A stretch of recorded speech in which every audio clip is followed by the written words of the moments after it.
Capítulo 4. Esclarecimentos complementares de Engels.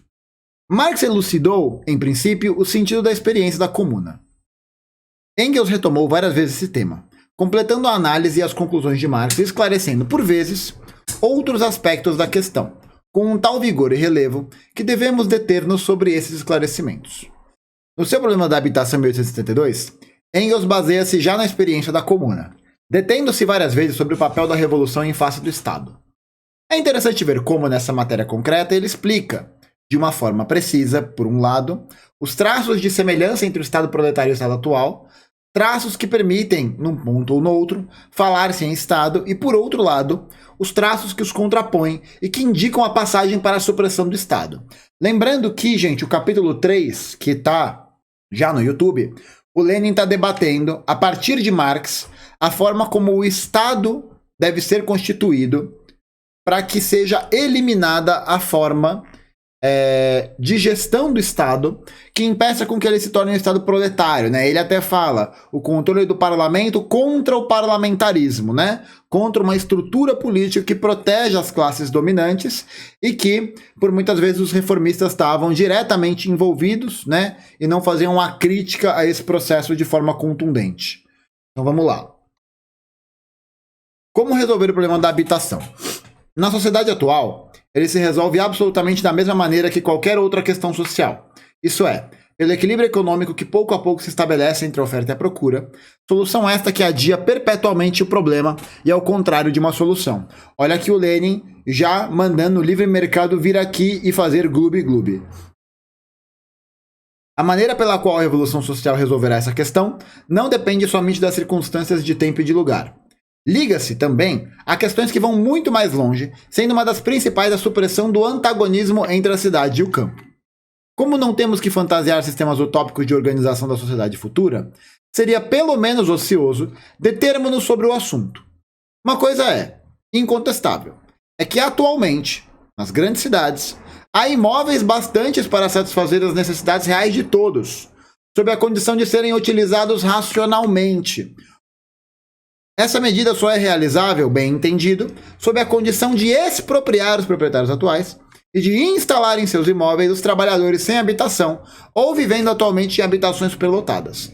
Conquistado o poder político pelo proletariado, essa medida ditada pelo interesse público será tão facilmente realizável como as expropriações e sequestros de imóveis levados a efeitos atualmente pelo Estado. Gente, olha que doideira. Olha que atual esse trecho. Esse trecho poderia estar num manifesto do MTST tranquilamente. O que se encara aqui não é a mudança de forma do poder político, mas a sua atividade, que é exatamente aquele ponto que ele levantou no capítulo anterior, sobre qual que é, por assim dizer, uma palavra ruim, a essência do poder político do Estado proletário é diferente da essência do poder político do Estado burguês. O Estado atual efetua expropriações e sequestros de casas. Do ponto de vista formal, o Estado proletário efetuará também expropriações e sequestros de imóveis, mas é claro que o antigo aparelho executivo, em outras palavras, o corpo de funcionários, inseparável da burguesia, então aqui mais uma vez importante ele deixando claro, né, que esse funcionalismo público que existe dentro das organizações estatais é fundamental que esteja em pleno acordo com a burguesia, seria inteiramente incapaz de executar as decisões do Estado proletário. Justamente porque se eles estão alinhados à burguesia, significa necessariamente, né, que a gente teria um Estado que inevitavelmente tem que passar por uma reformulação dos seus quadros, né, das suas pessoas que fazem parte dele. É impossível a gente falar de um processo revolucionário, da construção de um processo revolucionário, sem a gente questionar a origem do Estado que está dado das coisas aqui. Continuar. É preciso constatar que a apropriação feita pelo povo trabalhador de todos os instrumentos de trabalho de toda a indústria está em completa oposição com o resgate preconizado por Proudhon. Proudhon, para lembrar todo mundo, foi um teórico, né, reformista muito famoso do século XIX, com quem Marx rivalizou durante muito tempo. Né? Marx escreveu até o livro Miséria da Filosofia em homenagem ao Proudhon. Né? Homenagem ao Proudhon. Eu adoro o Marx e o Lenin, que eles sempre escreviam, mano, cascando o pau na galera. O Engels também. Mas era, porra, muito foda. Muito, muito, muito bom. Segundo esse, cada operário torna-se proprietário de sua habitação, do seu palmo de terra e das suas ferramentas, enquanto que no outro sistema é o povo trabalhador em bloco que fica proprietário das casas, das fábricas e dos instrumentos de trabalho.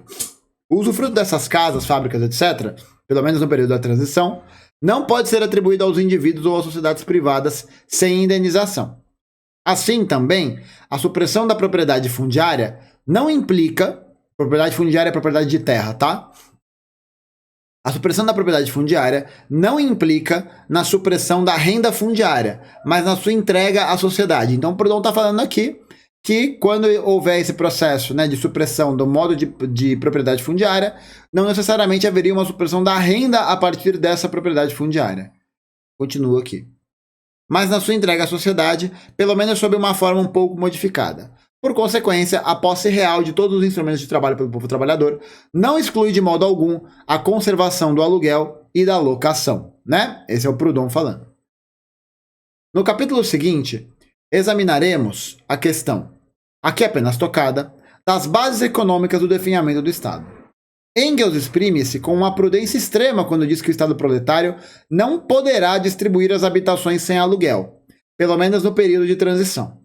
A locação das habitações, propriedade de todo o povo, a esta ou aquela família, mediante um determinado aluguel, acarreta a percepção desse aluguel, um certo controle e o estabelecimento de determinadas normas de distribuição das habitações. Tudo isso exige uma determinada forma de Estado, mas não carece de modo algum de um aparelho militar e burocrático especial, com funcionários privilegiados. Assim, a passagem para um estado de coisas em que se possam fornecer habitações gratuitamente depende do definhamento total do Estado. Então isso aqui é muito interessante, gente, porque aqui o Lenin ele não está defendendo o aluguel, né? Ele não está defendendo o senhor barriga. O que ele está fazendo aqui é justamente fazendo esse apontamento que nesse processo de transição da troca do Estado é preciso que se estabeleçam determinadas regras que só podem ser efetuadas nesse processo de transição e que eventualmente tenham que colocar nessas regras o processo de cobrança de aluguel. Né? Só que esse processo de cobrança de aluguel sobre as habitações não é feito a partir dos outros proprietários, né? Mas sob a mediação do Estado. Então essa é uma parte muito importante. Falando dos blanquistas, que depois da Comuna, instruído pelas suas lições, adotaram os princípios gerais do marxismo, Engels enuncia de passagem esses princípios da seguinte forma. Necessidade da ação política e da ditadura do proletariado, com transição para a supressão das classes e, ao mesmo tempo, do Estado. É possível que certos amadores de crítica literária, certos burgueses, devoradores de marxismo, olha que coisa linda, devoradores de marxismo, são essas leituras bem bundas que a gente vê por aí. Vejam uma contradição entre essa afirmação da supressão do Estado e a negação dessa mesma fórmula, considerada como anarquista, na citação que fizemos do Anti-Düring. Anti-Düring é um livro do Engels, tá? Não seria de admirar que os oportunistas também enfileirassem Engels no número dos anarquistas, né? Justamente porque o Engels está defendendo o definhamento do Estado. Nos nossos tempos, é hábito cada vez mais espalhado entre os social-patriotas acusar de anarquismo os internacionalistas. Social-patriotas é, sobretudo, a galera da social-democracia alemã, tá? Que vai apoiar a guerra, um monte de coisa assim. Que a supressão do Estado deva coincidir com a supressão das classes. Eis o que o marxismo sempre ensinou. A célebre passagem do Anti-Düring sobre o definhamento do Estado não acusa os anarquistas de quererem a supressão do Estado, mas sim de pretenderem que ela se realize de um dia para o outro. Tendo os doutrinários da social-democracia falseado completamente as relações entre o marxismo e o anarquismo, no que respeita à questão da supressão do Estado, é conveniente recordar uma polêmica de Marx e Engels com os anarquistas. Falávamos da polêmica de Marx e Engels com os anarquistas, vamos lá. Essa polêmica remonta a 1873. Marx e Engels tinham um inserto numa publicação socialista italiana, uns artigos contra os proudhonianos, autonomistas ou anti-autoritários. E só em 1913 é que esses artigos apareceram na Neue Zeit, em tradução alemã.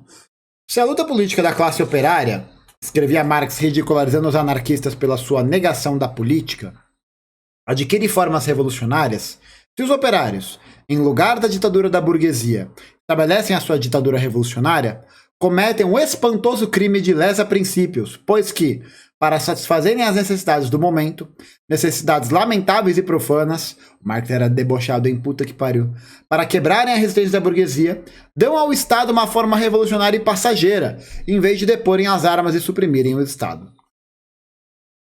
Eis aí essa apregoada supressão do Estado contra a qual Marx protestava tão violentamente na sua polêmica com os anarquistas. Não é, de maneira nenhuma, contra o desaparecimento do Estado simultaneamente ao das classes, nem contra a abolição do Estado simultaneamente à abolição das classes, mas contra, essa parte é importante, mas contra a renúncia dos operários a fazer uso das armas, a organizar o emprego da força, isto é, o emprego do Estado para quebrar a resistência burguesa que se insurgia a Marx. Essa é a parte muito importante, é escapar de qualquer perspectiva moralista, nesse sentido, né, de entender que sem essa organização burocrático-militar, por parte do operariado, por parte da classe trabalhadora, é muito difícil nessa fase de transição a gente conseguir consolidar qualquer tipo de experiência de emancipação social. Vamos lá, vamos continuar. Marx sublinha propositadamente, a fim de que não deturpem o verdadeiro sentido da sua luta contra o anarquismo, a forma revolucionária e passageira do Estado necessária ao proletariado. O proletariado precisa do Estado só por um certo tempo. Sobre a questão da supressão do Estado, como objetivo, não nos separamos absolutamente dos anarquistas. Nós sustentamos que, para atingir esse objetivo, é indispensável utilizar provisoriamente contra os exploradores, os instrumentos, os meios e os processos de poder político, da mesma forma que, para suprimir as classes, é indispensável a ditadura provisória da classe oprimida. Marx escolhe a forma mais incisiva e clara de colocar a questão contra os anarquistas. Repelindo o jugo dos capitalistas, devem os operários depor as armas ou, ao contrário, delas fazer uso contra os capitalistas, a fim de quebrar-lhes a resistência. Ora, se uma classe faz sistematicamente uso das suas armas contra uma outra classe, que é isso senão uma forma passageira de Estado?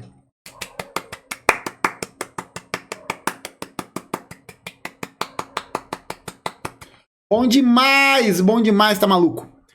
Que todo social-democrata pergunte a si mesmo, foi a questão do Estado bem colocada na polêmica com os anarquistas? Foi essa questão bem colocada pela imensa maioria dos partidos socialistas oficiais da Segunda Internacional? Segunda Internacional, gente, é essa Segunda Internacional que o Lenin é a mistura do Lenin com o Lenin do Motorhead. O Lenin tá polemizando com Kautsky, com Plekhanov, com uma galera aí. Engels desenvolve as mesmas ideias por uma forma bem mais detalhada e mais popular. Em primeiro lugar, põe a ridículo o erro dos proudhonianos, que se intitulam anti-autoritários, isso é, inimigos de toda autoridade, de toda subordinação, de todo poder. Suponhamos uma fábrica, uma estrada de ferro ou um navio no alto mar, diz Engels. Não será evidente que, sem uma certa subordinação e, por consequência, uma certa autoridade ou um certo poder, é impossível fazer funcionar qualquer desses aparelhos técnicos complicados, baseados no emprego das máquinas e na colaboração metódica de um grande número de pessoas? Aqui, gente, é interessante. O Engels não está tratando da autoridade e do poder a partir justamente de uma perspectiva abstrata, né, como fazem, por exemplo, os anarquistas. Que é essa ideia de, contra toda forma de poder, né? Aquele picho na rua. Contra toda autoridade, excepto me mamar, né? A questão é a seguinte, a autoridade, ela é uma forma de construção de reconhecimento de legitimidade. Você reconhece a autoridade, né? Quando a pessoa detém a autoridade. Então, o que o Engels está dizendo aqui é o seguinte, para que a gente possa realizar um processo organizativo geral da classe trabalhadora, sobretudo nas condições, né, do que a gente tá vendo aqui, do que está acontecendo, o que é fundamental a gente pensar? Que é impossível a gente fazer esse processo sem que haja necessariamente uma autoridade a ser reconhecida nesse processo.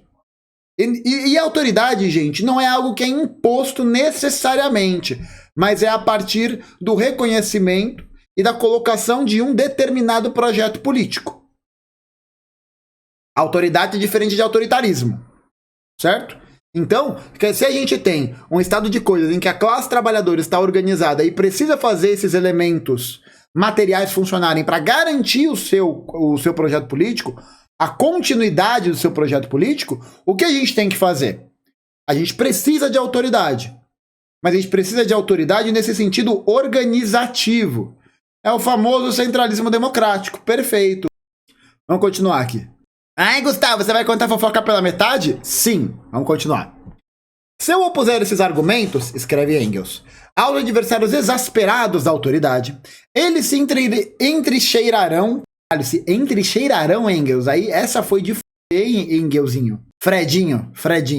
Eles se entrecheirarão atrás dessa única resposta.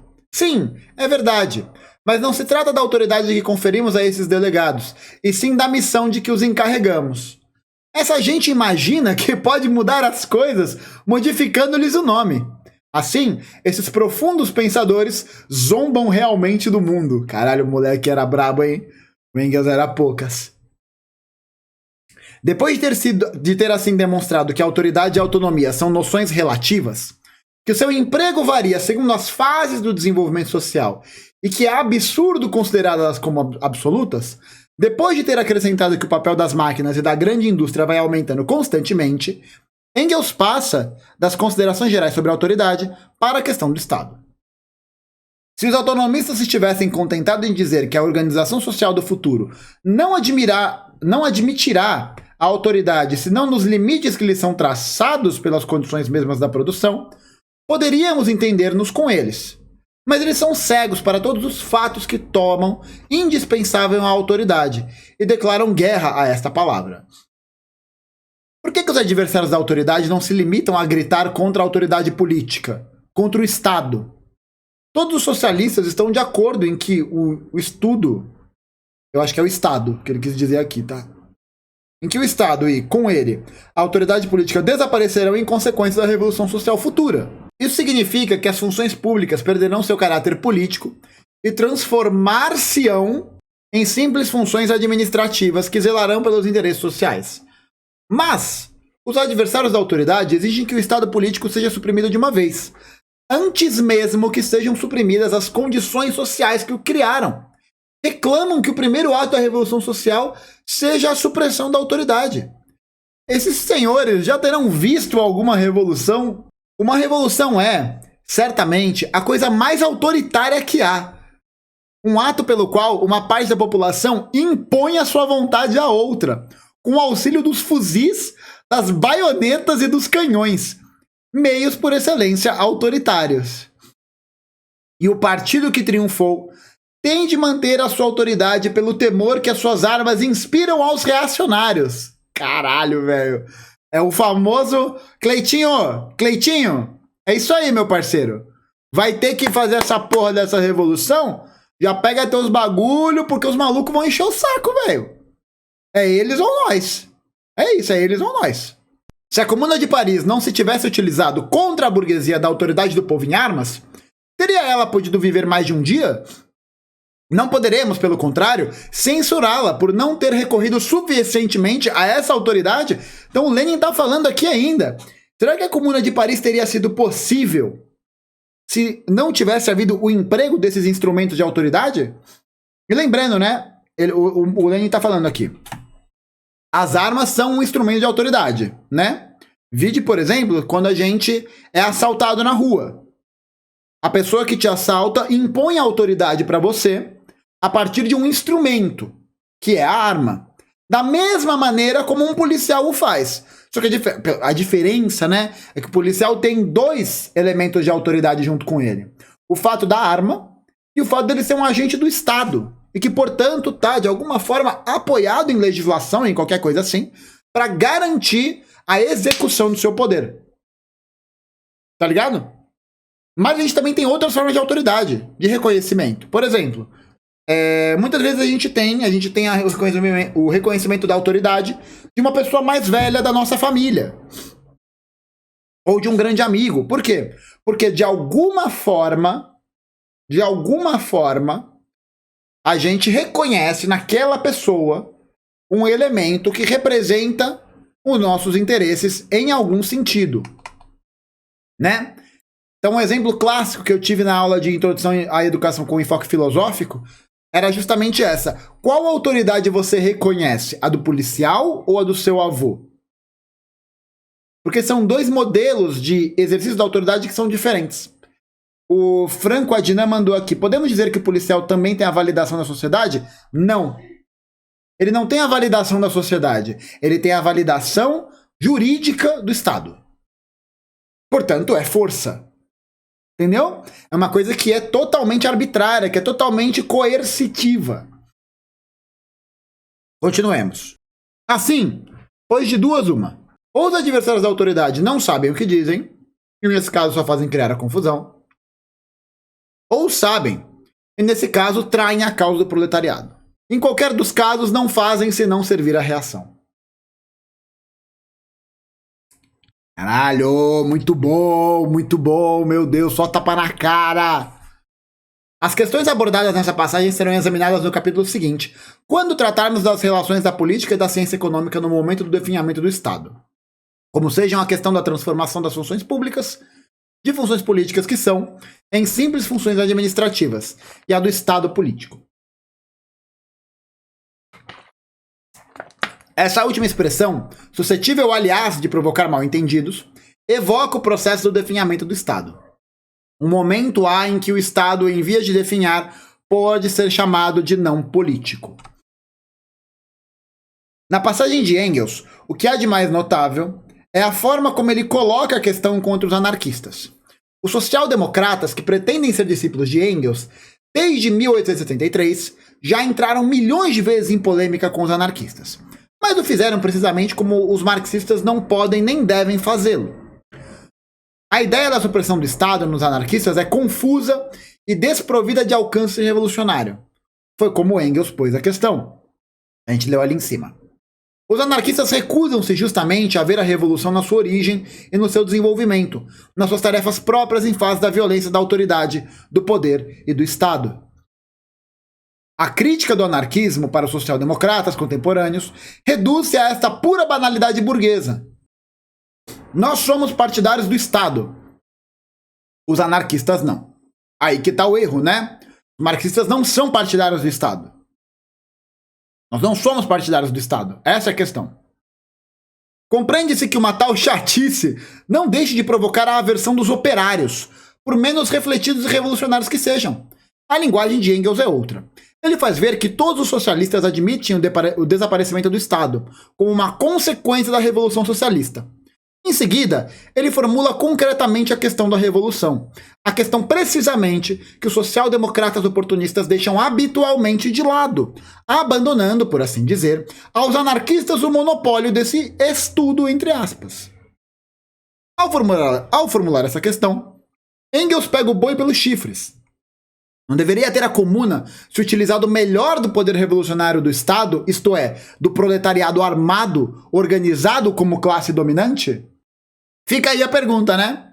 Porque a Comuna de Paris foi assaltada 72 dias depois da sua criação, porque, se eu não me engano, eles estavam organizados, eles tomam Paris, eu acho que eles estavam organizados, e aí se levanta um debate se eles deveriam tomar de assalto Versalhes, que é onde estava a galera, a prefeitura de Paris, onde estava a maior parte das autoridades.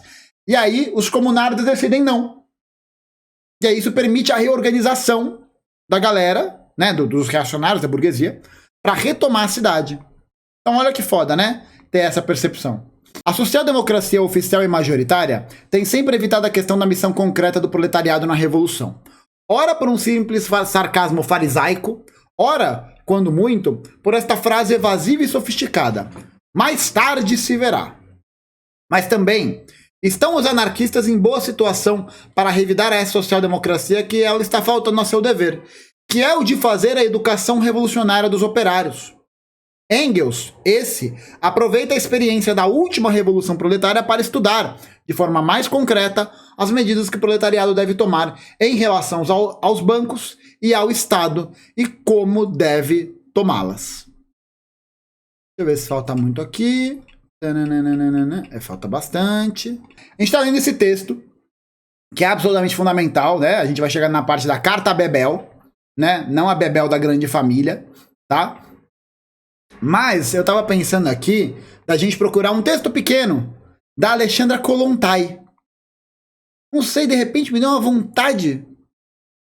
Então, eu tô pensando isso. Como esse capítulo é muito grande, gente, e não vai dar pra ler ele inteiro, eu preciso ir embora às 10. Porque a gente fala muito, né, do Marx, do Engels, do Lenin, a gente fala muito dessa galera. Mas eu acho que seria muito interessante, muito importante a gente mostrar Kollontai, já que eu falo muito.